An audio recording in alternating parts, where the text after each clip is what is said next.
ပန်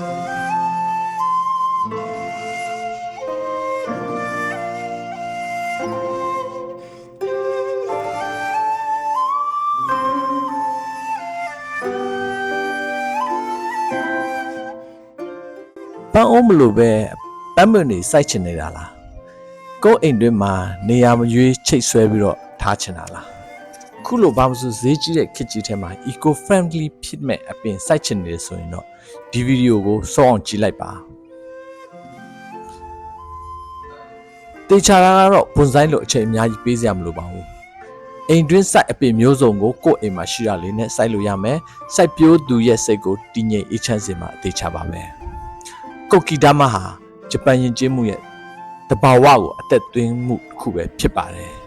မင်္ဂလာပါကျွန်တော်ကတော့ Leo Bonsai and Nursery Channel ကအဒီပါ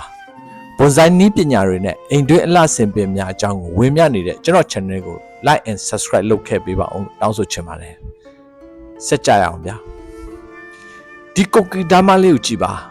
မြေအိုးမလို့ဘူးဈေးကြီးစရာမလိုဘူးစပွဲပေါ်တင်ထားမလားနေရာမှာချိတ်ဆွဲထားမလားဆွဲဆောင်မှုရှိတဲ့ဒီကိုကီဒါမာကိုအိမ်မှာရှိပြီးသားပစ္စည်းတွေနဲ့10မိနစ်အတွင်းလုပ်လို့ရပါတယ်ဘယ်လိုလုပ်ကြမလဲဆက်ကြည့်အောင်ပါကိုကီဒါမာပြုလုပ်နည်းကိုမပြောပြခင်မှာ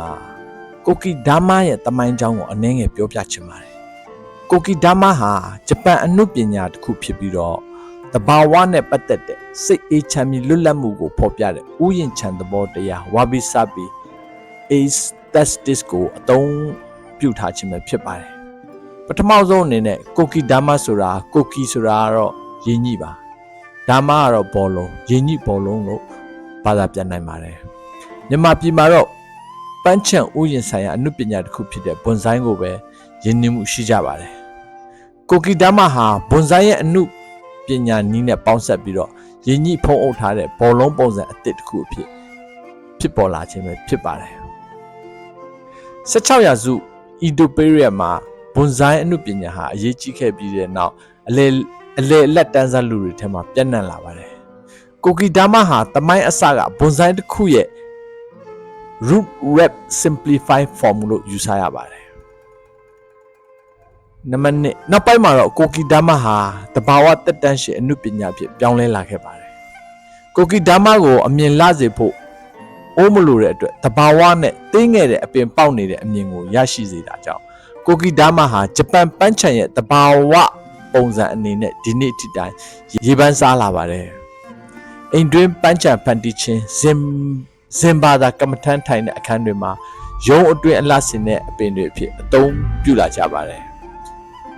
ဟုတ်ပါပြီကျွန်တော်ရဲ့မိတ်ဆွေတွေကိုကိုကီဒါမာလို့ခေါ်တဲ့ရင်းညိဘောလုံးမှာအပင်စိုက်ခြင်းကိုဘာလို့မိတ်ဆက်ပေးချင်တာလဲဆိုရင်အထွေထူးများများဆဆပြောကြမလို့ပဲအပင်ကိုစိုက်ထားနိုင်ခြင်းဘယ်သူမဆိုကိုယ်တိုင်ပြုလုပ်နိုင်မှာဖြစ်လို့ stress ဖြေဖြောက်ဖို့လွန်သင့်တော်ပါတယ်ဒီခေတ်ကြီးတဲ့မှာကိုကီဒါမာဖန်တီးခြင်းဟာအသင့်တော်ဆုံးလို့ယူဆရပါတယ်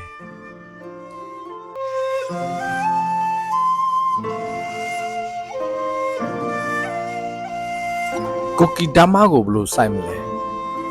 ကိုကီဒါမာကိုစိုက်မယ်ဆိုရင်လိုအပ်တဲ့ပစ္စည်းတွေကတော့ရင်းညိအုံးစမုတ်မြေဆွေးအချီလုံးနဲ့ရေတွေကိုလိုအပ်ပါတယ်ရင်းညိကိုတော့ကျွန်တော်ကအိမ်သားကရေမြောင်းထဲကနေပဲခွာယူခဲ့ပါတယ်